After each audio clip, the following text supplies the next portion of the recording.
great to see so many familiar faces. My name is Mcsweeney, and I'm just delighted to be here this evening in person.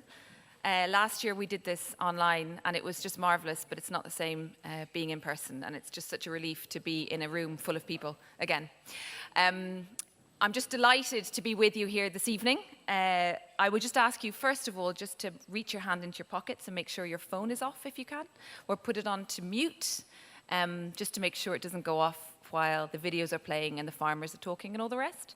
And if you are tweeting, just use hashtag FFN21, and it's at Farm for Nature as well.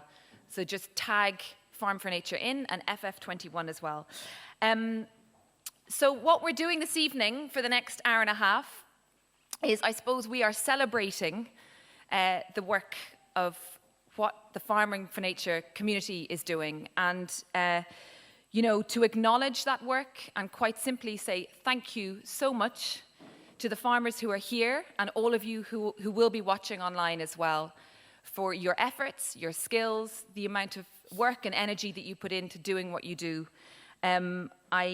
I just think, given the challenges that we all face right now and the urgency of those challenges, to bathe in the incredible work that you all do is just a tonic. And it is so urgent that I suppose it is shown around Ireland, and it provides inspiration for other farmers who are interested in learning your skills and learning from you as well, which is so important in terms of the network of farmers that there are now. And I think it's about 66 farmers in total over the last 4 years in this network. And the amount of inspiration that you can provide, aside from the day-to-day phenomenal work that you do, is just incredibly exciting and very, very urgent. You know, I listened to the EPA emissions yesterday. There was a 2-hour talk about the emissions and the crisis that we are in. And it is easy to come away from that feeling a huge amount of anxiety and urgency. And yet, when you watch the videos on Farming for Nature and when you see the work that all of you are doing, really all that anxiety floats away, and you realize just how phenomenal it is, your efforts. And I personally just feel so grateful that you exist and that you are doing what you're doing. And so I hope this evening you can feel celebrated, you can feel that acknowledgement, and you can sit back and bask in that glory for this evening. So, with that, I'm delighted to welcome Bridget Barry, who's the project manager, who does all the work along with Lucy and Brendan in this project. And Bridget is going to give a few words about the awards themselves and the process. Bridget. That part actually I'll leave to Lucy, and I'll just give a quick background on why we set up and the reason for being, really. So first of all, it's an honor to be here. It's an honor to see such an amazing network of farmers in front of me, because to be honest, I'm kind of in awe of all of you and the work that you do for nature every day on your farms. And it's Farming for Nature was set up to celebrate that work, to find individuals like yourselves who are working day to day for nature, and to celebrate that story and to share that story and to educate people. I mean, it came up time and time today that you guys, you're not just farmers, like that would be the easy bit. You're also educators, you're scientists, you're so much more. And to see you all in this room together and that network that's being created is just, it's really nice, and it's an honor to be here. So we were set up in 2018. For the last 20 or so years, Brendan Dunford and his team have been working on the Burn programme, and we saw firsthand what can be achieved when farmers are given the right supports, both financial, technical. So today, over 400 farmers now manage and maintain one of the finest ecological landscapes in the whole of Europe. And I suppose Farming for Nature was set up just to see, okay, you know, what else is going on around Ireland, and could it be achieved? Could we? So every year, as part of the Burn Vintage Weekend, we'd have an awards, and we'd pull forward the best kind of farm family in the Burn who had achieved the most for biodiversity. And so we just looked to see, well, we'll put out a call across the nation and just see, you know, what farmers came forward. And we're every year blown over by what comes forward, and it proves a very difficult process for us in order to select further down. But anyway, I'll let Lucy deal with that. But we saw firsthand what happens in the burn, and I think we really believe as a team, as a project, that given the right supports and telling your stories and stuff, you know, farmers can be supported to produce clean waters, good soils, and brilliant biodiversity for all of us. It's positive for all of us. But it's just looking at how we can do that. Lucy? Sorry, we've had a lot of technical difficulties tonight. Unfortunately, we're not being live streamed, we don't think, and also even our clicker is not working, so it's just the technical gods are against us tonight. But anyway, so as you can see, this is the burn and the beautiful biodiversity that can be produced here. So Lucy will deal a bit more with the awards. But I suppose the background to it is that we just wanted to, Brendan spoke a bit about earlier about reframing the narrative. You know, that farmers shouldn't be seen as the problem, but should be part of the solution, you know. The whole thing that the farmers feel apart from nature as opposed to a part of it. So we just wanted to change that dialogue, and one of the ways we're doing it is pulling out a really strong stories from all across Ireland with our Ambassador Awards. And the other thing that we're doing is also using these ambassadors to do the hard work for us, really. And over the last few years, it's really grown, the peer-to-peer knowledge and the knowledge shared that we've spoken about a lot today. And this is various things that we've developed over the last few years, and we will continue to develop. You know, the farm walks on different farmers' farms. We've done every Monday night Q&A sessions throughout the winter. We hope to kind of resume these come November, December. Our podcasts, our videos get watched an extraordinary amount. And it actually amazed me. I was only telling Ella on the phone the other day that, I mean, we haven't brought out a podcast until recently for quite a while, just between the jigs and the reels, but they still get listened to, new listens, about 50 times a day. And, you know, even though we haven't actually brought out new ones in about 8 months, I think that's incredible, just testament that there's just an ongoing interest. People are watching the videos and the podcasts all the time. You know, so there's a lot of resources on in our website. We wanted to produce we were asking farmers, or through the work that's been done here in the Burn, there was kind of a need for maybe easy to digest resources, you know, quick find resources, and also we've developed in the last year or so a forum so people can write. You know, there's no point writing to me because I don't know where you can do an apiary in County Wicklow, or there's no point asking me how you do a pond in Wexford. So people go on the forum, they write, and other farmers write back, and it's just a really nice kind of interactive space as well. And then obviously this kind of networking space we have here today with the conference. So, next page, sorry. But none of this would make any sense unless we were kind of having an impact. And Lucy, you can slow down. And none of this would make any sense unless you're having an impact. And I could show you loads of graphs of, you know, video watches and, you know, podcast listens or whatever. But the thing that makes me smile at my desk, which is a very small desk behind a sofa in a tiny sitting room, but the thing that makes me smile is these emails. People take the time to send emails to Farming for Nature and just express how much you guys and what you're doing on your podcasts, on your walks, on your different events that you do for us, how you have changed the way they farm. Now, I know it's anecdotal, and probably every quantitative scientist in this room is putting their head between their knees going, oh, Jesus, Bridget. But it's actually, it's what really makes me smile, because it's having an impact, but it's having a ripple effect. And we hope going forward, it's a young enough project, but we hope going forward that we will continue to have this ripple effect, but only with the help of the network and the ambassadors like yourselves in front of us. So, Ella, I'll hand over to you for the next part of the evening. Thanks, Bridget. That was great.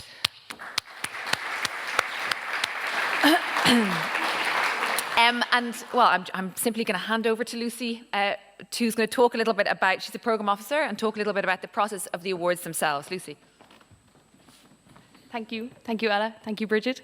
My name is Lucy Bowler, and I have been coordinating the Farming for Nature Ambassador Awards this year, which is such a fantastic job.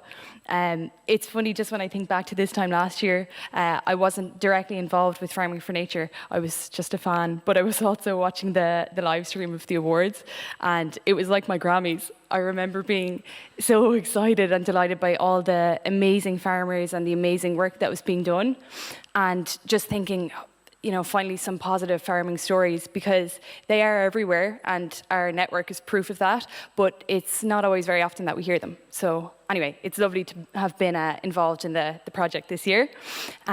So I just want to discuss a little bit about how we select our ambassadors every year, and then to officially introduce you to our 2021 Farming for Nature ambassadors. So at the beginning of the year, we put out a call to our nominator network, and that is now a cohort of about 200 individuals from conservation, agriculture and environmental backgrounds. And we invite them to put forward a farmer who they feel is worthy of recognition in terms of the work that they do for nature and their land. So we ask that these farmers are not only conscious of nature, biodiversity and wildlife, but also that these farms are agriculturally progressive, economically viable, and also farmers that are engaged in sharing with their local community. So I think all that considered, to be nominated alone for a Farming for Nature award is no mean feat, and is such a fantastic achievement. And you can see here just a representation of our nominees throughout the years. So since we started 2018, which is represented by the orange dots, and then all the way up to 2021, represented by the blue dots.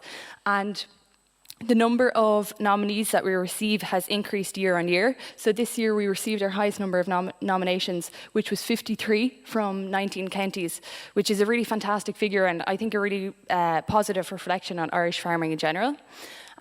So back in, oh yeah, and I'd just like to thank our nomination network before I forget, for the really, really valuable contribution that they make to the project each year, and for bringing all of these farmers to our awareness. So back in March of this year, I interviewed each of these nominees, asking them a standard set of questions, and then following a standard scoring criteria, we managed to create a shortlist of 30 farms that proceeded to the judges' visit stage. So Bridget, if you just want to... So you can see here our lovely judging panel, 3 of whom I think, or 4 of whom were already speaking earlier on today. And these are 14 wonderful individuals from environmental, conservation, farming backgrounds. And they're very committed volunteers to the program. So they give up, every year they give up their free time to help us out with the judging process. And I'd just like to thank the judges for the amazing work, their expertise, and the really, really important contribution that they make to the project every year. Yeah.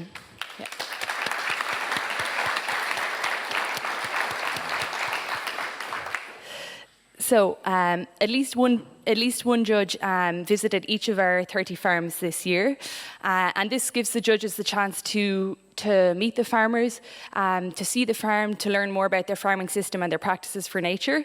And I myself managed to bag myself, I'd say, the best job in the country this summer. So I also had the task of visiting all 30 of these farms myself, which was such an amazing opportunity and such an educational experience. And I could talk about it all night, but there honestly wasn't one farm that I visited where I didn't see or learn something new. And it was just so inspiring to meet so many farmers who are really walking the walk when it comes to nature-related action on their land. So following the farm visits then, ourselves and the judging panel, we came together and we collectively decided upon 23 farmers that we felt were best suited to include in our ambassador network this year. So here they are, our wonderful 2021 ambassadors, all 23 of them. And these farmers are absolutely amazing. They represent a wide range of farming systems. The diversity is just phenomenal, from 10 acres to 1,700 acres in size. Conventional, organic, high nature value, regenerative farming systems that include beef, sheep, dairy, tillage, horticulture, forestry, and all focusing on really, really interesting and topical areas like agroforestry, mint-till, holistic plant grazing, rewilding, bullying, and lots more. So yeah, I'd just like to take this opportunity, obviously, to welcome all of our 2021 ambassadors.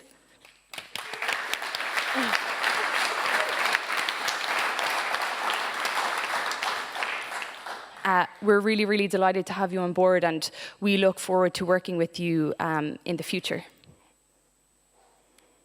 And so here we have, so every year as part of the Ambassador Awards, we also run a public vote campaign, and where we put forward a number of farmers to take part in this public vote campaign. So we have 7 of them here, and these farmers, they represent a cross-section of our entire ambassador network. And we run the public vote campaign every year to A, raise awareness of the amazing work that farmers do for nature on their land, to B, to inspire the farming community, and C, to really try and get engagement from the wider public. So this year we've had a really successful public vote campaign. These 7 farm videos combined, they've reached almost 14,000 views on YouTube after just 8 weeks, which I think is really phenomenal. And yeah, we're going to learn a little bit more about each of these farmers a little bit later on, but I'm just going to leave you with a short video that highlights just some of the amazing work that these ambassadors are doing. When we were growing. Yeah. Okay. And yeah, I hope you enjoy this video, and I hope you enjoy the rest of your evening. Up, we're told, produce more and more and more. Don't worry about price. Just keep producing, increase production. But the younger generation, they're changing around. They're coming around to a different way of farming. The regenerative farming, where you're actually looking after the soil, looking after everything in nature, and it will respond to you and give you everything that you need. The biggest thing I take from nature is diversity. Nature is so diverse. There's no monocultures in nature. So on the farm here we have many different enterprises. From a diversity point of view, that benefits nature immensely. As an economical point of view, it benefits my business because I have multiple streams of income. The future for this farm is where it's going. Like there's something new every year that we're trying. You just have to be thinking on your feet a lot of the time, and no one can own it. That's the beauty of it. What we need to do is continue the work so that other farmers can learn from it. It will be useful as we progress the whole notion of biodiversity protection and increase. I think the first thing we need to do is observe what's going on. Just observe nature, and thereby learn a lot about nature simply by observing. It's a completely different way of thinking. You're working with the farm is working with you, but you're not trying to change the farm into something that it's not. I think once you step back from that kind of thinking and appreciate it for what it actually is and what it's contributing and what you're part of, I think that's the bigger picture here. I'm not the standard model for Farming for Nature Awards in that I'm a commercial farmer. I'm trying to make as much money as possible. I'm fairly intensive, but I'm just doing a little bit differently. But if everybody did a little bit, if all farmers, no matter what their enterprise, just did a little bit on a landscape scale, that would make a huge difference.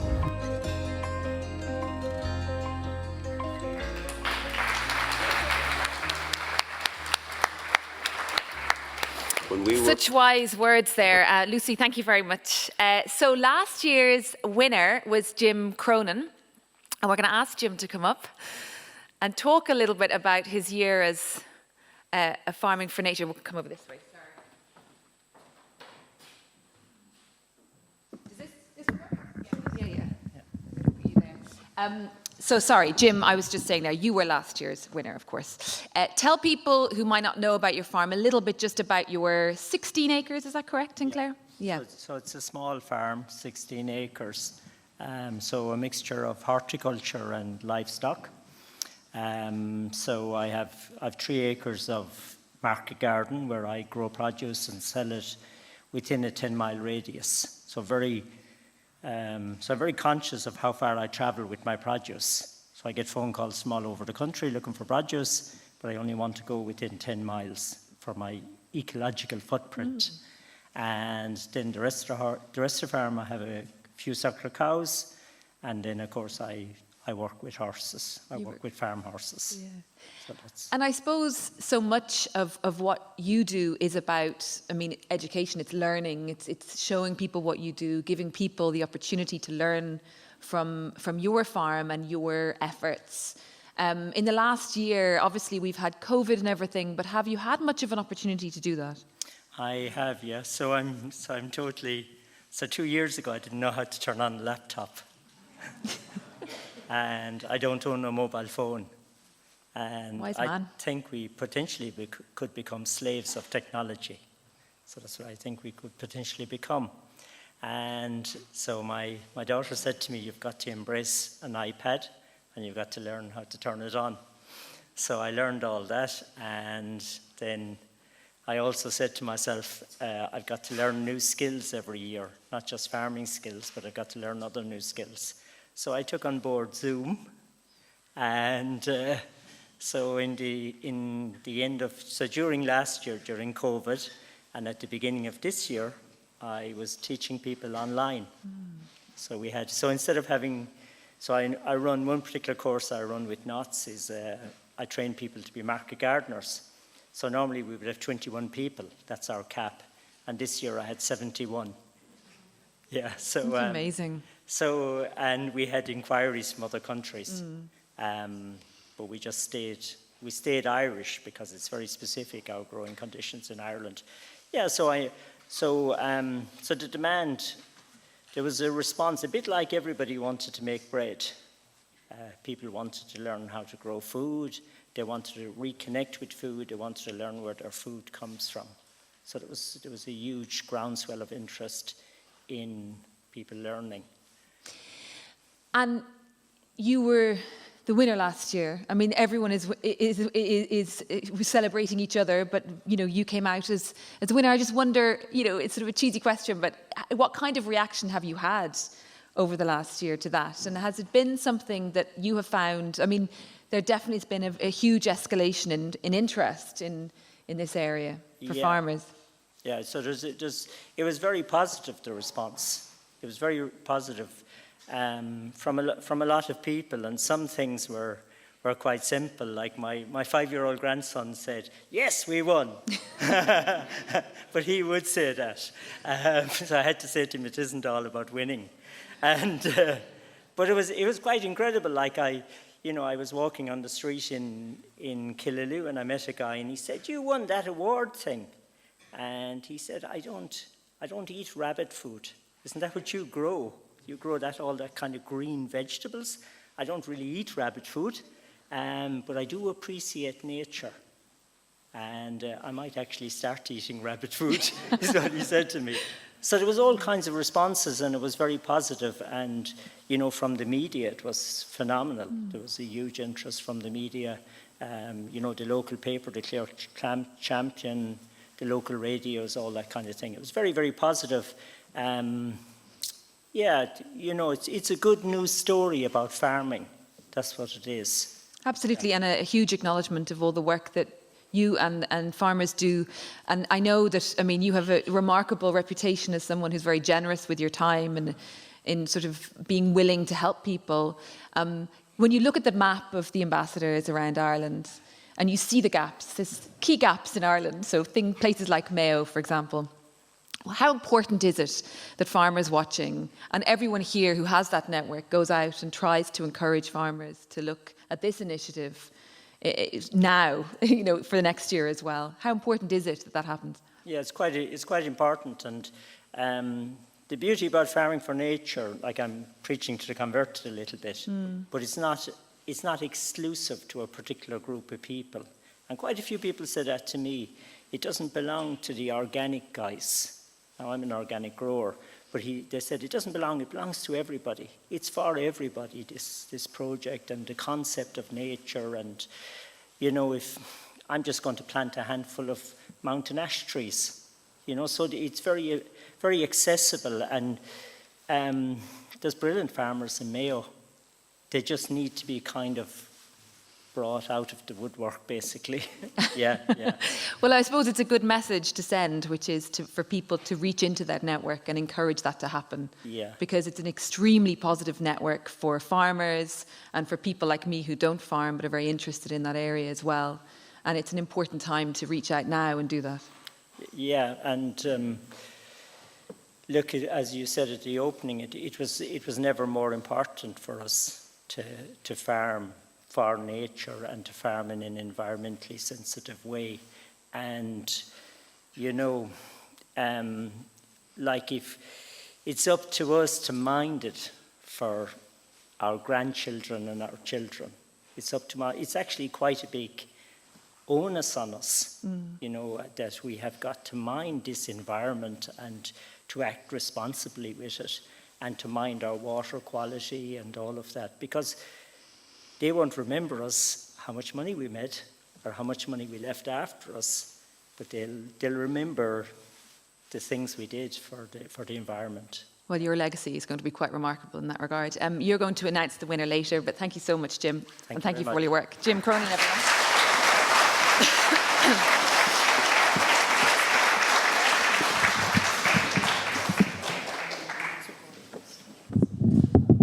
So we have a chance of meeting some of the farmers, all of the farmers, and I'd like to introduce, first of all, Anthony Mooney. Is Anthony there? Come on up.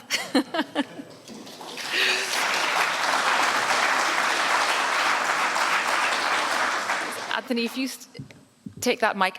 Anthony, just talk a little bit about your farm. You have a 200-acre beef farm in Kildare near Maynooth. And the one thing that struck me that was rather beautiful to think about is the fact that you haven't reseeded your land in 25 years. So things that must emerge in the spring and summer must be quite remarkable. Gosh. No, we haven't reseeded in a long, long time. I think that might stem more to the fact that I get a pain in my back if I sit in a tractor for any more than 10 minutes. but no, we haven't. And I think it all stems back to something we all share. I'm sure everybody in this room is the same thing, and that's a curiosity in nature. You just want to know why those things are there, why they do what they do, and I think the only way to learn is just by watching, and that means giving your time to nature, and which can be time-consuming, but that's the way you satisfy that need, I would say, just to watch. So I try and farm by doing that. I try and make a living out of it, but I'd always find my eyes will always be distracted from some farm task by a flying bird or a flying bee. And I think that's the way it is for a lot of us too. It can be very hard to, I suppose, to make economic sense of that urge or of that need, but it's there in all of us. I would feel it's in everybody that's here, I think, feels that need. And you can't put a price on that. It's sort of an intangible benefit. No, you can't, but what did somebody say a minute ago? It's really, that man there, last speaker there, a good man, he said, it's up to us to look forward to the future. And there's been questions asked of us to conduct our farming in certain ways, and it's challenging to do. But if we don't address those questions, nature will ask them of us anyway, sooner or later. It's coming. I'm sure we all feel the same thing. If we don't address these questions ourselves and answer them, nature will ask them of us in the very near future. Yeah, and the thing that struck me as well about your farming is this, in many ways, the simplicity of some of the measures. So the really nice example of that was just leaving a bit of a gap in the door so the swallows could go in. Yeah, it was. Look, it's what are you motivated by? What do you enjoy when you're farming? I always like to think you can have on-farm entertainment. It can be so rewarding. It can be so much fun, and you can create it yourself. And that was that little thing. Yeah. It was just a case of, gosh, winter is over. There's a swallow here. It's great, and it was such a welcome sight when you got through the winter and the swallows were there. And we always watched them. What do they want? What do they need? And they were so cheerful, so fast. And I just remember there was that thing in the yard. Swallows were looking for their nests and they wanted sheds. And I remember watching the speed of them in and out of the sheds. They wouldn't check their flight. Yeah. They'd be going at this astronomical speed into a shed and out. And just as simple as that, what can we do for the swallows? So we came around to changing a door into the tool shed, and there were swallows' nests in there. It was just a little thing. But I remember going to the man that made the door. Gary, I said, his name was Gary Sue, and he was down around Enfield, and I said, Gary, I want that gap between the door and the frame. What do you want that for? Was the response. I said, I want it for the swallows. And I know what he thought. He's for the birds, all right. Yeah. Mad. Yeah. It's the simplicity of it. Like, for example, the bricks that you can get with holes in them for swifts. Yeah. And all you need to do is put them in if you're building a new house or structure. Yeah. Like there's, to a lot of complicated questions that are there, the answers are often simple. Yeah. But if you observe, you see the answers. I would find at home that I'd be walking around with farmer's eyes, and I keep seeing farming issues there. And I would find, I'd often there'd be things there that I mightn't see. I just wouldn't see them. But I'd always find out, I love people coming in at home onto the farm that appreciate wildlife. And I'd often have, a bird watch group. And when you get people in that like wildlife, that's the day you see things. It really is. I would, this aspect of spreading the word and say, somebody mentioned the point there, like we educate people as we go along, and we do. But when you get people, I'd find when I get people onto the farm that like nature, gosh, you see, they really see things. Yes. Yeah. Just points out what's on your farm. There's often a lot of things there I'd find that we don't see. Farms can be, they can be very diverse, and just if we're using, as farmers, we just mightn't see all of it. But I'd find that factor. When a group come in, that's the day you see things, that's the rewarding day. And it's a huge reward. And you went from making silage to then deciding that you were just going to be in hay. Just how much, for people who don't farm, can you just explain how much of a profound change was that for you and also for the wildlife and the life on your farm? Well, I remember being told like silage is the way to make feed for winter cattle, and I had very strong memories of, say, being very young, and that's what was done in my parents' generation. They made hay, and I can remember the first silage coming into the area where we farmed. We farmed in County Dublin, but I can remember the first silage coming in, and I remember the strong smell, the great strong smell. But I can remember all the hardship associated with hay as well. That it was such a weather-dependent crop that you got made good stuff some of the time. But I can remember, like, this was in County Dublin. I remember my mother saying, she came from Cork, Jesus, I couldn't sleep here at first with corncrakes. I'm serious. I couldn't sleep at night time with the corncrakes. There were so many of them. And then, you'd hear, he's making silage now. The corncrakes were gone. But we made silage at home for several years, and you could make very good feed. But I just felt, for what I wanted to do, that nature was a loser when it was happening. It really was a loser. So just through listening to nature lovers or through observing, I just found that hay was, because it was a later cut crop, the fields were later harvested, that things got a chance. Things that were trying to reproduce on the ground got a chance. I saw it you'd see it with hares, you'd see it with meadow pipits, you'd see it with larks, you'd see it with anything trying to nest on the ground. But making that change was, we tried it a couple of times. We've just, it worked. And we stuck with it, and it is a sacrifice, because I couldn't see anybody in dairy farming making that change. But for some farmers, the option is there. And but everything, we would find at home that everything benefits. Nature-wise, everything benefits. The botanical status will rise quite quickly. Your ground nesting birds will increase, and your own knowledge of what's going on will increase dramatically, and your appreciation of it. And you come to the point and you say to yourself, what do I value most here? Do I value more money, or do I value more nature? And it's a hard question to answer. And it's always an issue, but it's our choice. And you have ponds as well in terms of the space that you make for nature. Just finally, Anthony, you have skylarks on your farm. Yeah, a very small number of them, and that's the issue. Last year we had one pair, and I looked and searched, and I had other people in with me, and we had a pair of skylarks, and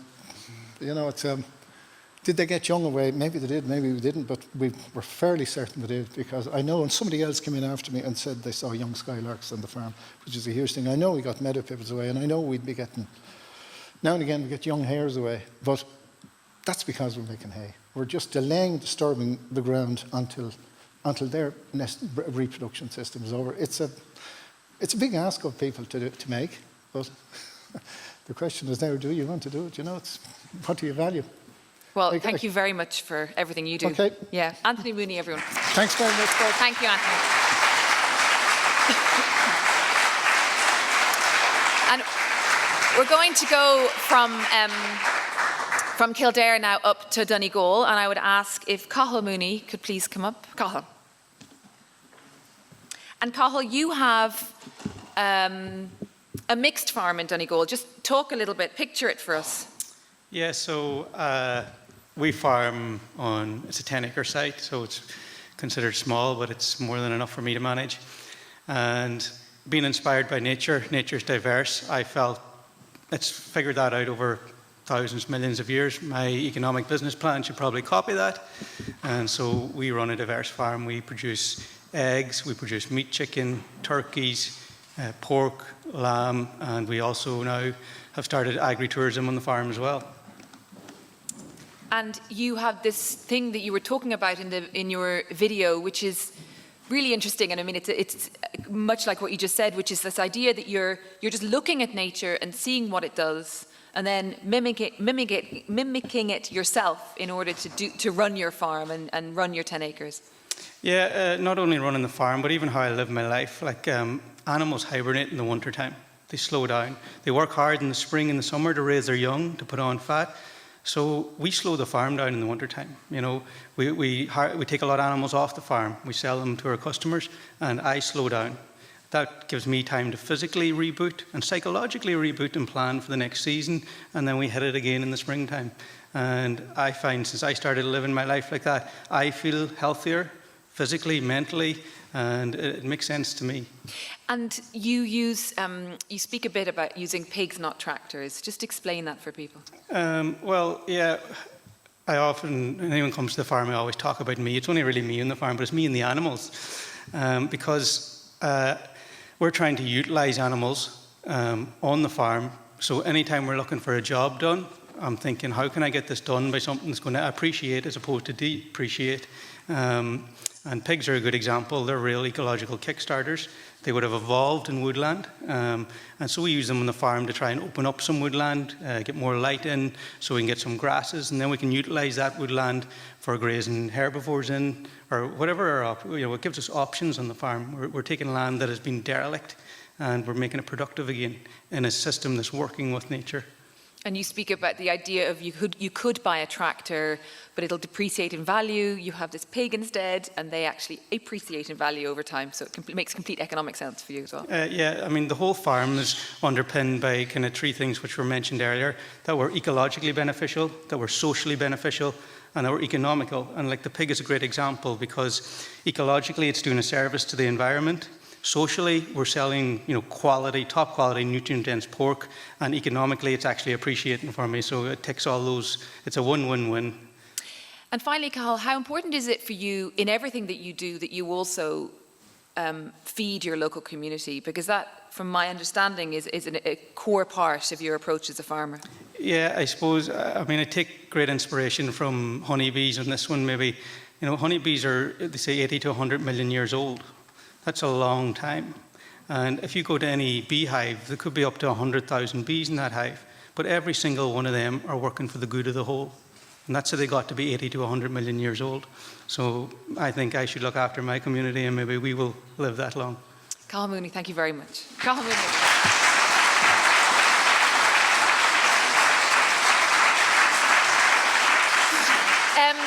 And now we're going to Loughrea in County Galway with Nia O'Malley. Nia? Where is Nia? Nia O'Malley, everyone.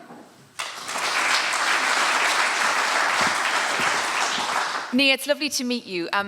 You have about 150 acres, is that right? I'm farming 38, but I have access then to probably another 20 or 30 that I have from my uncle. And you spoke and have, in some of the pieces I've read about your approach, you have this idea, completely understandably, that hill farming is its own thing, aside from lowland farming, that there are certain challenges that are just absolutely sort of unique to hill farmers that you have to tackle. Yeah, it's super challenging. The summer is brilliant, and then the winter, it's tough. From about September on, our grass quality is pretty minimal. So there is a challenge to it, and sometimes you wonder what you're doing. You're up here, and into the mic there a tiny bit. It's quite a struggle. And yeah, you do look at other farms down the lowlands, and you're kind of envious. But then, you just walk out there, and it's just so beautiful. And at night time, you can hear a pin drop. You can actually hear the water trickling through the land. It's so quiet. And then we've merlin, we've curlew, grouse. We've all these endangered birds, and they're just part of the norm. To hear the curlew, the snipe, and the cuckoo during the spring is just normal. And then you realise what you have. And even we did a farm walk there on Thursday in the Burn, and we're kind of looking around, and I'm like, wow, I'd love to live here. And then I'm driving back to the Sleeve-Octies, and the whole countryside changes, and it's a lot of forest, a lot of mountain, it's kind of brown. And you're like, And then you get home and you're like, nah, this is great, I love it here. So yeah, no, there's a lot of pluses, definitely, and there's a lot of challenges. And I think once you realise what the farm is, and it's not a lowland farm, once you step back from that and not always looking over the fence, you treasure it, you love it. How do cattle fit in with your system? Because they're relatively recent on your farm, am I right? Yeah, so my mum would have farmed always there, and her dad before her. And then there was about a 10-year period there where it was before I moved back, and the farm, there weren't livestock on the farm at that stage for about 10 years, but it was really interesting because she always had, maybe 15 head of cattle there, and we always had grass, and we always had like 10, 15 ponies, horses. But I always remember there was grass, and then when I came, there was no grass. There was rushes up to here. I remember a mare foaling, and she was lucky to find a little patch of grass to foal in because it was just thick rush. So I couldn't possibly have taken in any livestock at that stage. But it was really interesting for me to see people talk about rewilding, let's rewild the countryside. And it's not that. Farming is a massive part of managing our landscape. And the burn, just on that walk there on Thursday, you could see that as well. In managing the burn, it wasn't until farming was brought into the picture that the burn was really managed and brought back to what it is. And I think that's so important with hill farming, that we need farmers to manage that land. And my brother was giving out, he said, farmers and their subsidies, and they get all these payments. But we do need a helping hand, because it is a struggle. You have 6-7 months of the year, I'm up in the hill farm, and I struggle with my farming. So to get that little bit of help, it keeps me going. And then for the likes of the Hen Harrier projects to come in, and you're getting that assistance to farm in the way you want, to farm holistically, and to manage the farm as it should be, rather than how maybe, that might be getting a bit political, but to go into how maybe we're expected to, or what I'm trying to say is, we can't manage our farms, say, as the lowland farms are managed. Yes, of course. Yeah. So absolutely. To have the support of the Hen Harrier project or the Burn Bio or any of these projects to come in and help us manage our farms like that I think has just been a lifesaver for me up there. And you said my involvement with the Hen Harrier project enabled me to look at my land differently and value what I might not have valued before. And that, to me, is such a profound shift for anyone, as I imagine it, to look at their land in a different way. Completely. I mean, I would go down, the lowlands are maybe 10 miles away from me. It's not 6-10 miles. And you go there and they've got beautiful fields and they're making all this silage, and you'd look at yours and it's just rush and it's scrub and it's, and I remember, sitting down with my eye planner in fields where I just had to sit and look at a map and tell them which was my species rich. And I picked sort of my good grassland farms thinking they're species rich, they're good land. And it wasn't until the Hen Harrier advisors came and they marked all my land down as wet grassland. And I was like, but that's my good field. And then my scrub field, they marked as species rich. And that was an eye-opener for me to see that my scrub land, even though maybe it wasn't producing as much grass, it had such a massive value in terms of biodiversity. And I really started to look at my farm so differently and start to really value the farm for what it was. And it just gave me such a massive shift in my thinking of farming in the uplands. It's very profound. And your grandfather bought the farm, finally. Is he still alive today? No, sadly he passed away not long after. He moved back west. He was from the Sleeve-Octies. And then when he retired, he moved back west. And I think he had a few years farming. And I just wonder what your grandfather would make of what you were doing. I always think he's up there. I think he's there with me. And I think my mum would have said that as well, that, battling the rush, because the land, the Sleeve-Octies was full of rushes. And that was always a battle for him, was battling the rush. And this year I baled rushes and sold them on Dundee, and I got such a kick out of it. And I think he was up there laughing at me. Like, go on, girl. Nia, thank you very much, and best of luck. Nia O'malley.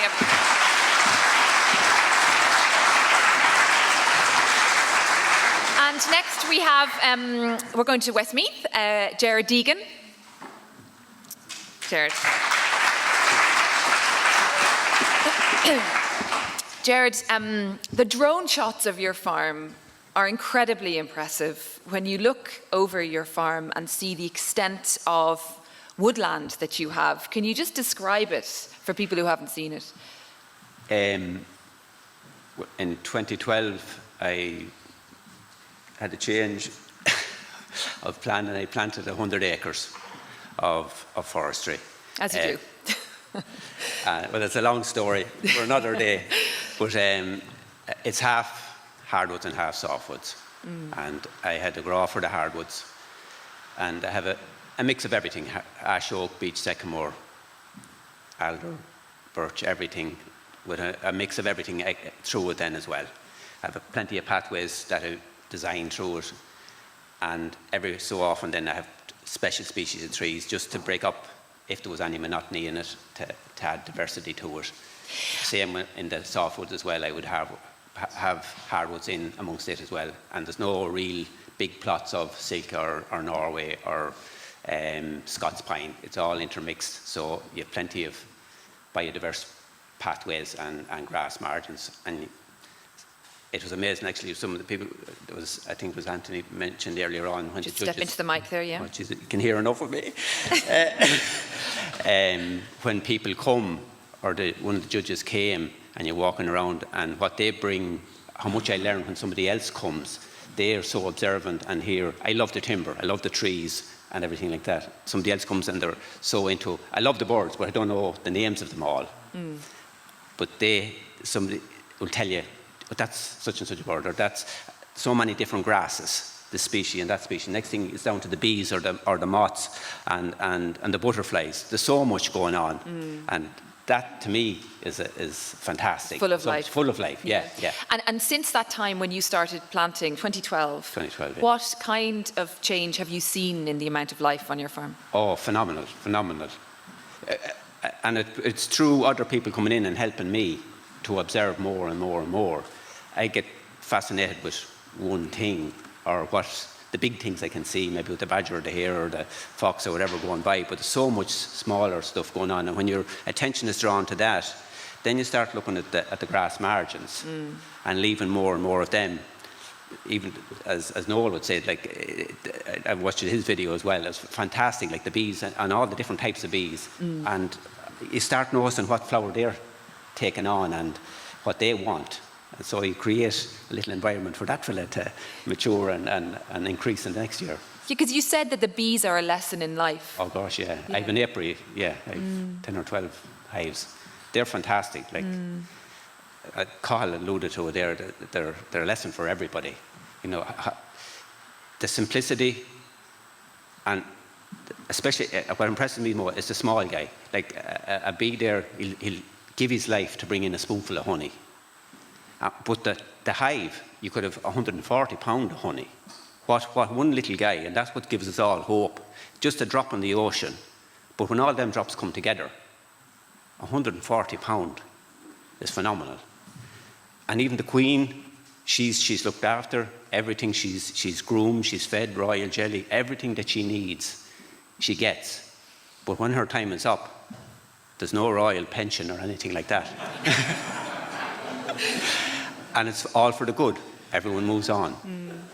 But the big guy can't survive without the little guy. And that's where I got a fascination with soil in as well. Go back to the lad you can't see. He's the fella that's keeping the whole thing going here. Well, I tell you, I mean, I have never seen someone come alive as much as you do talking about compost on a video. Another time. I have to say, there's only one other farmer I've seen get so excited, and that's Pat Lawler, who I'm sure you know in your own county. But everyone, you should watch the video because you practically burst with excitement. And it's an incredible thing to see, but obviously it's the backbone of your farm. Yeah, well, that's where it starts. And like, I suppose farming for nature, I know what we all mean. We're all out to do good. But I often felt it was a bit arrogant that we were going to fix nature. If we took ourselves out of the equation, nature would be fine in the first place. And then going back to the beginning of time, we weren't here. Started off like the road outside, stone, and you started off with your bacteria and your fungi. They multiplied, created their soil, created their weeds, created their grass. Everything kept growing and growing, more and more production. We were told, produce more and you actually lose fertility. Nature itself actually will produce more produce and keep growing. So I got fascinated with it and going back to it and studying it and try and help and encourage it to grow and try and put my ethos behind them. Well, thank God you did that. Gerard Deegan, thank you very much indeed. Thank you. And now we're going to Longford. Noel, Kieran, everyone. Thank you. Now, Noel, I didn't realise this of you. You have about 200 acres of sort of mixed land in Longford, but you have also bought a bit of land over in Belmullet, is that right? Yes, because I'm a sucker for hardship, I went to Mayo to help with the Corncrake cause as well.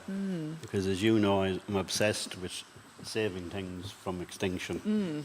And you've bought a bit of land that also has the great yellow bumblebee. It's like sort of Marilyn Monroe of the bee species. Yeah, it's a very Belmullet or the Mullet Peninsula is a very interesting place, and there should be a very large conservation project there, in my opinion. The whole headland should be taken as an entity and preserved because it's very special. Explain your farm in Longford. It's quite a large size of land you have, but it's an incredibly diverse range of habitats you have. Yes, it's a life's work getting that together. I want to thank my family, my son Yas here and Melina are with me. They're helping me at the moment, but my other 4 daughters as well had to put up with me on this challenge. It's a bit like climbing a mountain. You know, you go away and you're lost in it. And in fairness to them, they stuck by me and persevered. So we got eventually 250 acres together of a part of Longford that may otherwise be destroyed. And we have a conservation project there on it which covers a multitude, the rare breeds as well as the species. And only recently we found a snail which may be the first one for Longford. I think it's called Susie. Yeah, okay. But every year we find something new there because the recording for Longford is very poor. In fact, Longford has a very poor record generally in relation to nature and farming for nature, and it's going to be a task for me to educate the farmers of Longford no more than Mayo, I can tell you. You said we need to continue the work so that other farmers can learn from it. Sure, Yeah. but when you go for a pint nowadays, having had this, you know, been in the papers and that, the ambassadorship, people look across at you and then they'll shout something over at you like, you're putting up the price of diesel on us, I see, because you're associated with every green error or maybe departure. So yeah, I think again I have to be strong and endure it. But one of the things I will say from today is that I got a lot of inspiration from the people who spoke. Some of them mentioned the you're at nothing attitude of the other farmers. The guilt then about not producing like other farmers because production isn't your main issue. The conservation of the nature is just as important, if not more, than productivity for me.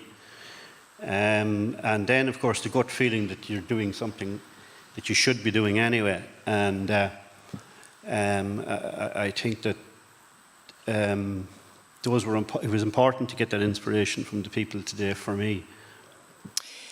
I mean, not only you not at nothing, Noel, I've been on your farm about 15 years ago, and you know, you are so ahead of the curve in what you do, and it's so remarkable what you've developed, but also you have found the time to have a sort of a service to Ireland because you've been so involved in making sure that these native breeds don't die out. And I know there's a group of you in it, but can you just finally explain a little bit about the cattle breeds and also the sheep as well that you've been involved in? Well, you might not know this, but last week we've got confirmation that the Roscommon sheep are not extinct, and you'll be out to me, I'm sure, to do an ear to the ground programme on that. We're about to open a flock book, and that's after 100 years since the last meeting of the Roscommon Sheep Society. So that's a measure of the success that we've had. I've stuck with it for 25 years, and it proves that if you stick at something long enough, eventually people will come around. Yeah, but there's a 50-50 chance you'll succeed. No, thank you very much for everything you do. No, Kieran, everyone.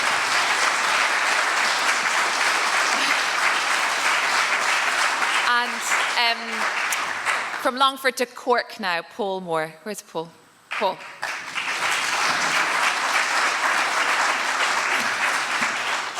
Paul, I think of your farm as kind of like the lungs of Middleton in Cork, because you are right on the edge of that town, and you have this extraordinary space, and you have found a way as an intensive farmer to give back in terms of the life that you now support on your farm. And I have to say, I've never come across a farmer who's so, I can't think of an ornithologist who could challenge you in terms of your knowledge of birds. It's just extraordinary. Can you just explain a little bit about when things start to change for you on your farm and when you decided to shift the way that you farm? I suppose, like a lot of the nominees here tonight, you know, there's always been that lifelong interest, but and just to say the one quote that I hoped you wouldn't show in the video about making money. Every farmer wants to make money. It's just where you stop, you know, how far are you prepared to go. So I suppose, yeah, there was a few years ago I was ploughing. It's about, I suppose it's 15 years ago, and I kind of suddenly looked around and said, where are all the lapwings? It doesn't say much of my powers of observation. That, like, I'd grown up and there had been, you know, 1,000 lapwings. I could hear them calling in the fields at night, and I looked around and there was only about 30 lapwings in the field, in the ploughed field. And I thought, well, you know, even though I knew this was happening, for my involvement, I've been involved in wildlife conservation for over 30 years. It was just an awful shock that it was, you know, what's happened here kind of thing. And that was a real moment for me, just where this common farmland bird was, you know, diminished to 90% probably from what the flocks used to be like. And I think the thing that's very inspirational about your approach is that first and foremost you're an intensive farmer. Economically you need to be viable and make success of what you do, but that you found a way to tweak the way, the kind of farming that you do in order to make sure that the life comes back on your farm. And so you just explain some of those. I mean, tweaks, maybe that's not a fair word, but it's the small things that you've done. Yeah, no, like the gap for the swallows over the door. Sometimes, you know, yeah, I mean, the point I was trying to make in that video, I suppose, was that I'm not doing as much as a lot of the people, probably as any of the people here tonight or previous years. But to turn that on its head, you know, maybe small stuff can make a big difference. That, you know, how many of the farmers, what percentage of the farmers in the country are we representing here tonight? Is it 5, 10% maybe? Do we ignore the other 90%, or do you try and bring them along? And they're not going to revolutionise probably their systems, but if you can get them to change a small amount, get them to do, you know, the gap, the swallow's gap or whatever. So that's my approach on the farm, is just kind of sympathetic management where I can. So, you know, not spraying, if I have to cut hedgerows back, waiting until the very last moment in January or February so that birds have had a chance to feed the berry or eat the berries. You know, maintaining stubble, weedy stubble, hugely important wintering habitat for birds. The loss of it has been implicated in the decline of a lot of farmland bird species. So there's a whole host of things like that, just small things that can make a big difference. And if you can put that over a landscape scale or a countrywide scale, that's a huge difference. And I remember being on your farm and we were doing an interview and there was a barn owl box above, and you then said, "Oh, the barn owl's in there." Yeah. But you described your approach to the hedgerow for the barn owl was that's the larder. Yeah. It's my job. Yeah. To keep the larder stacked for the So barn. yeah, so I mean, the hedgerows are gone. Like some other people would have said tonight, probably people coming in, contractors coming in, looking at the hedgerows and said, Jesus, would he not get something out? You know, 6 metre wide hedgerows and with field margins outside it. So the barn owls are hunting up and down the hedgerow. They're there because there's prey, there's voles, there's shrews, there's mice. I don't use rodenticide, which is a big problem for barn owls. So again, you know, just small stuff like that. The proof of the pudding is the barn owl is above in the box above our heads when we were filming that day. So yeah. And you leave small things like leaving a small patch of nettles. Yeah. So I was involved in setting up a project, the Bride Project, which is kind of a biodiversity project for intensive dairy mainly. But just one of the things is just a patch of nettles, I mean, no bigger than one of the signs maybe here. There's about 5 species of butterfly and I think about 40 species of moth, depending on nettles. They're larval food plant. So just leaving a few patches of nettles in the middle of a field, mowing half it in June, leaving the other half go and later to mow it. And that's all they need. They just need somewhere to grow. You know, you see the dairy prairies and stuff. You know, not a weed or a thing. If you could have just something tiny like that in every paddock, every hectare paddock or something like that, that would make a big difference. And, you know, it's just interesting, sort of living proof, like you said, if every farmer did a little and did it properly, it would all add up and have an impact on that sort of broader landscape scale and looking at 10% farmland set aside for nature to give that space. And if everyone did that, we'd be in a very, very different scenario looking forward. You know, just can you give a brief list, and I remember asking this on your farm as well, of the bird species that you have on your land now? I mean, it's quite extraordinary. Well, yeah. My wife might say that I'm more interested in birds than people, or prefer to spend more time with birds than with people. Is that true? Family accepted, I suppose. It might be. I've been bird watching all my life as well. So I know there's 142 species. I'm not going to list them all out here recorded on the farm, but I've scarce species in our part of the world that would be breeding would be like yellowhammers, swifts, the swallows, barn owls, meadow pipits, reed buntings, greenfinches, a lot of birds that are in decline. I would have a lot of the red-listed birds in Ireland that I'd have on the farm. Well done, and thank you. One more, everyone. And finally, we're going to go back to Maynooth, Norman and Michael Dunn. Where are they?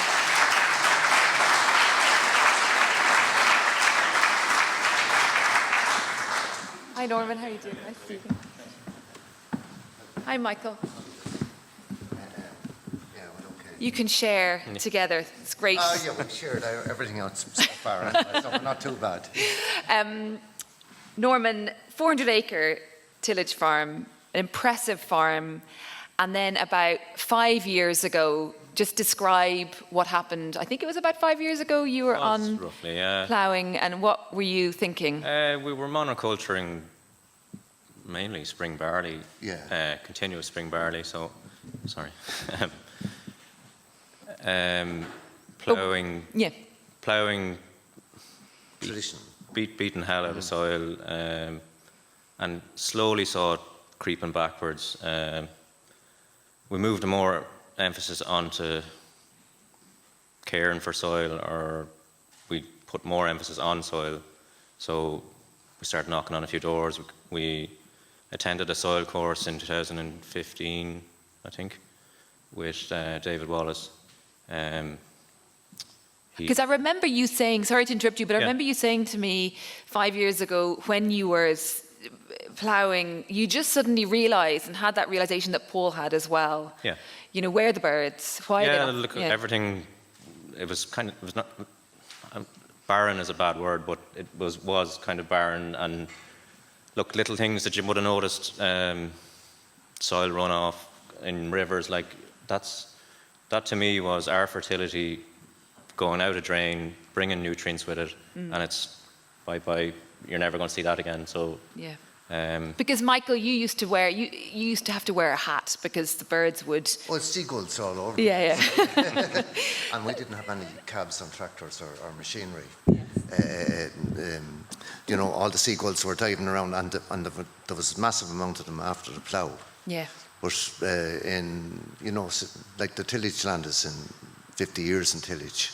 As a matter of fact, I'm after meeting a fella tonight. It's 56 years ago since we did our leaving cert. Oh. Yeah. So that's telling you my age. And Norman, can you just explain what you did then? Because I know you got involved in Base Ireland and you started to pay, am I right in saying you started to pay more attention to the soil and massively, what was happening in the soil? Look, after attending David Wallace's soil course, to put it like, we went down a rabbit hole, I suppose you could say, and we're too deep into the rabbit hole now to come back out, but he blew the doors off the hinges for us. When we finished that course, I just knew everything had to be turned around and changed. And look, we took the principles of conservation agriculture then on board, and thankfully we were asked to join the EIP project in Danu, and look, we have access to professionals there, farmers that we all collectively share, experiment, and look, I think you learn from people at your own level rather than trying to be educated. Like, I think I said it to Brendan earlier on that I learn things, I don't get taught things, so I will make an absolute mess of something first before I go, that's it, I know now, this is the way it has to be done. So, but the impressive thing is that you started to ask those questions, didn't you? Oh yeah, well, started to go searching. Massively, yeah. And he convinced me, and I would have been it took a you a doubting Thomas.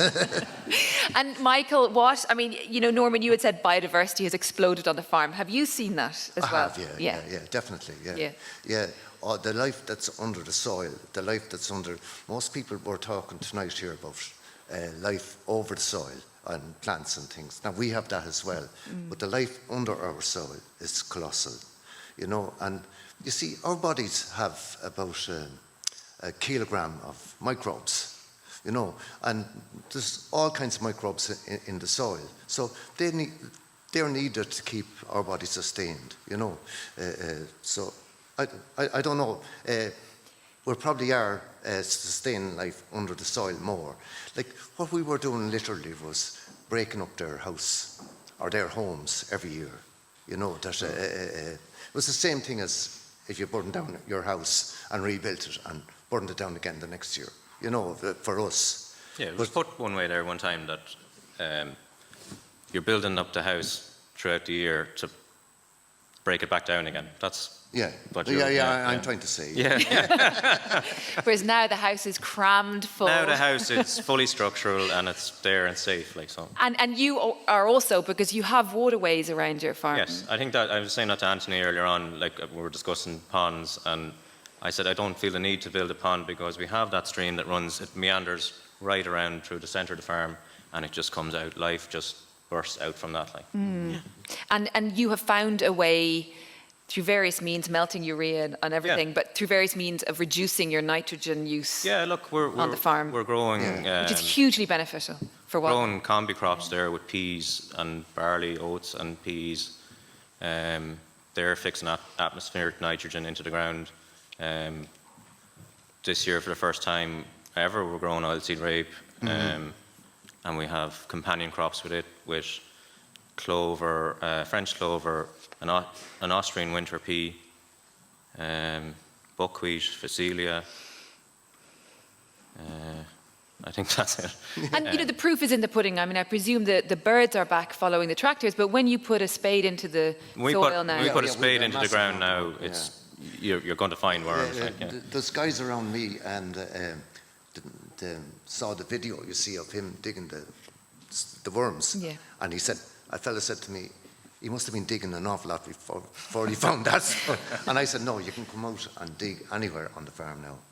And there's a massive amount of worms. Yeah, well, thank God for you deciding to to make that happen, and all the work that you've put in. And I know it's been a lot of work to shift things around, not least convince your father that it's a good idea. It's no mean feat, like, but he's embracing it, and we do have our differences like any other family. Like, but that's healthy.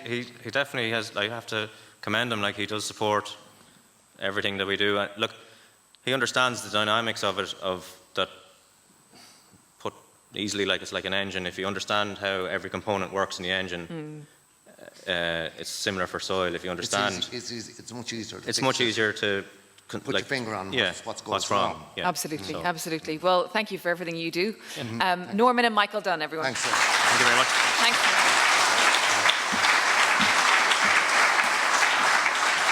So it's time to announce, I mean, obviously, everyone is a winner in that, we are, again, I feel so personally grateful to all the farmers for what they're doing, and we are all benefiting because of that. And again, it is just a time today to say thank you to the farmers for all their work, and the farmers that aren't here as well. But we do have a winner, and we have these beautiful plaques, and just to say thank you to Irish Natural Stone for the beautiful plaques. I don't know whether we have, some of the farmers have brought them. Yeah, they're rather gorgeous, aren't they? And also thank you to Johnny White for those beautiful videos that he made. And a big thank you to Board Bia for sponsoring this process as well. So I have an envelope. Where's Jim Cronin? This one, isn't it? So Jim, public vote. So, can you please open that envelope and we'll announce the winner. Drum roll, yeah.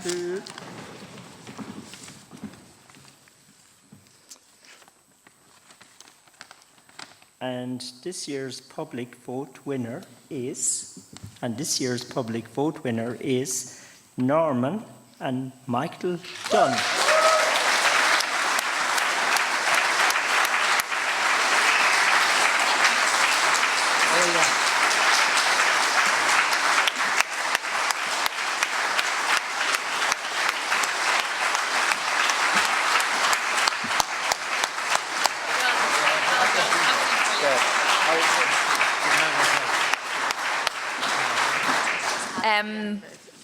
You've just been up, but what do you think of that then? Oh, yeah. Well, I'm gobsmacked. I am gobsmacked. Yeah, you delighted? I didn't actually expect any of this. Like, yeah. No. Well done. I'm in shock. So. Yeah. Well, well done for all your work and everything. Well done. Yeah. Hopefully we can live up to it. You absolutely will. You absolutely will. So I think we're going to see the winning video now. We're going to sit back and enjoy your farm and the work that you do on your farm. Yeah. And then Bridget is going to say a few words afterwards. But thank you all so much. It's been such a delight and such a pleasure for me to be here. Can I just say, yes. It's actually a real pleasure to be in a room with like-minded people. It excels everything as farmers to see people supporting what we're doing. Because normally in agriculture, if you're put into a group of farmers, and I heard it said earlier on, that when you're in a group of farmers, you're most likely going to be not agreed with, I suppose, but they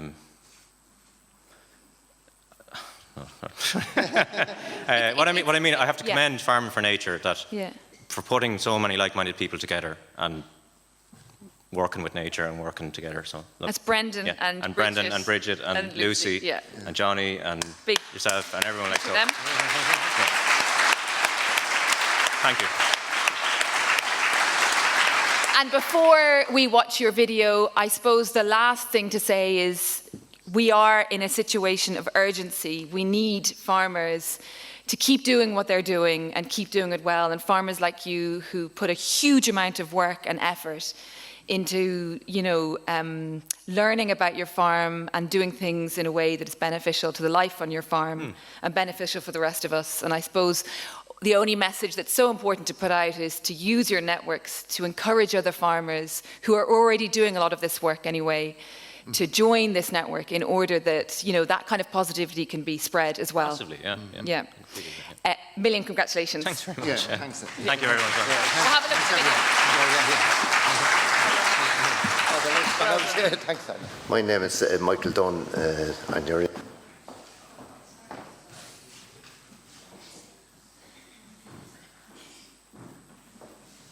My name is Michael Dunn, and you're in Owenstown, Maynooth. I'm Norman Dunn. You're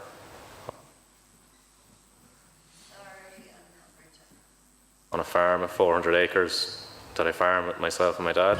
The farm is a tillage farm, and we have that divided into winter wheat, beans, spring barley, oats, and spring wheat. We made a move 5 years ago, I suppose, from intensive tillage to a more regenerative approach. We only did about 10% of the farm, I suppose, back then. 3 years ago then we fully took the step to non-inversion ploughing, min-till, direct drilling, cover crop and rotations. Every year we step it up a notch, I suppose, but for the last 3 years we've been using no insecticides. Of late we've moved towards inoculating seeds, all saving our own seeds, inoculating them with biological feeds, root enhancing natural products. So this is our summer cover crop. It's like a different diet. It's like a stomach. If it gets used to the one diet all the time, it's not going to like it, or it'll be sick. So with the multi-species, we're pumping different root exodus down the whole time. You can see the colour of the soil it's black already. There's earthworms. And all these little passageways of roots and hairlines, they're creating soil porosity. You can break it with your hand. It smells healthy. And it's soaking up nutrients there the whole time, and it's taking phosphorus and other elements in the ground that are otherwise locked up and unavailable, and the roots are putting out different exudates to make them available. This is a fertility building cover crop, so when we're going to come into this in the autumn with either a winter wheat or a winter barley, the fertility is built there, the structure is built, and it's turning a poor performing field into a better performing field at the end of the day. The beauty of this summer cover, or the double cover crop system, is that we try and keep it as close to the centre of the farm as possible, because the diversity of all the wildlife, birds, insects, bees, solitary bees, you name it, it starts in the centre of the farm and it diversifies out then, so that it's like a bomb, especially out to the whole farm.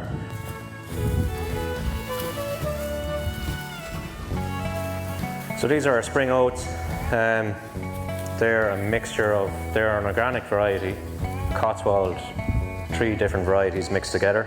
The idea of mixing the varieties, which we're doing a good while now as well, or the last 2 years, is that each variety of seed will bring benefits to ground. So one might be better for disease and one might be better for pest resilience. So if you have them working together at the same time, you're going to outweigh. It's diversity, that's diversity, yeah. We give our straw to our neighbour in a stud farm, and in turn he composts it for us by windrowing it and using a compost turner, and turns it consistently until he gets high enough temperatures in it to kill impurities or bad bacteria or anything bad fungus that's in it, and makes it a humified compost in the end product for us to be put out on the land and be more manageable and more fertile for our land. Here's some that's slightly turned, so as you can see, it's breaking down and it's getting there, but it's still going to take more time for this heap. And if we go back further, there's some even fresher stuff. It's still in its strawy form, and then you come back to this, which is nearly fully fresh. So that's as it would come out, nearly to us, out of a stable or in its manure form. So that's our finished product. This would generally be fairly burdened with worms as well. Good fungal food for soil, which is where we want to go with soil, is more fungally, or 1:1 ratio of fungal to bacteria. The future for this farm is where it's going. It's there's something new every year that we're trying, and it's not necessarily everything that you do this year is going to work next year. Everything you did the year before last is going to work this year. You just have to be thinking on your feet a lot of the time, and no one can own it. That's the beauty of it. No one can come down to me and dictate to me, you have to do it this way, or you have to put this much on, or you have to put that much on. I have control.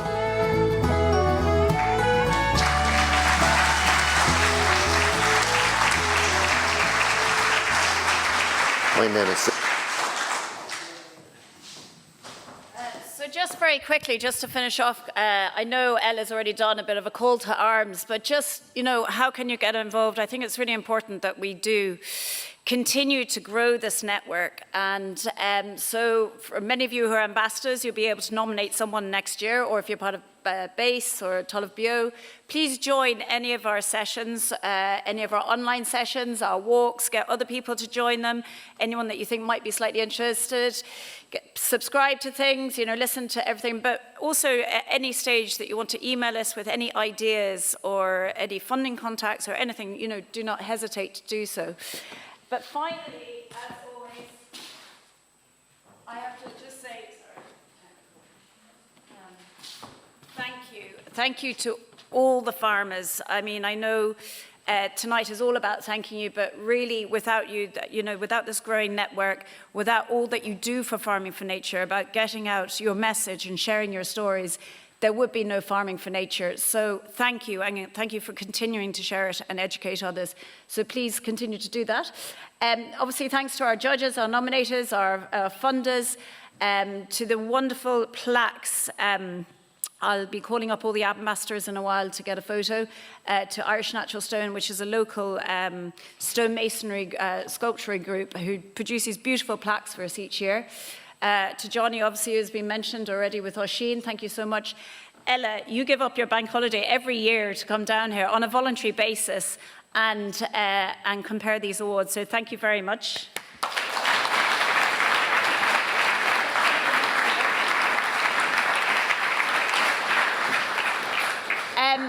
Behind the scenes of Farming for Nature, there's a lot of characters, but I suppose there's, Lucy and I work part-time, but there's, I suppose, one person that really deserves a very special round of applause because it's the brainchild of Farming for Nature. He continues on a daily basis to support Lucy and I and give advice and guide the project. So I'd just like to give a big boolabus to Brendan Dunford of the Burn Project.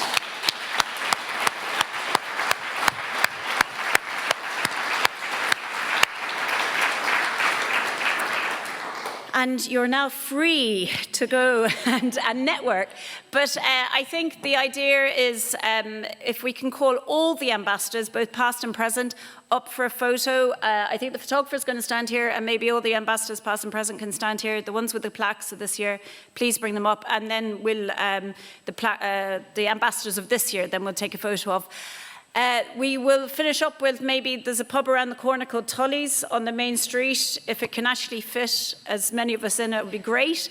But if as many of you as possible that would like to continue the conversation, please do join us there afterwards and continue the ripple effect that you guys are causing. Thank you, all of you.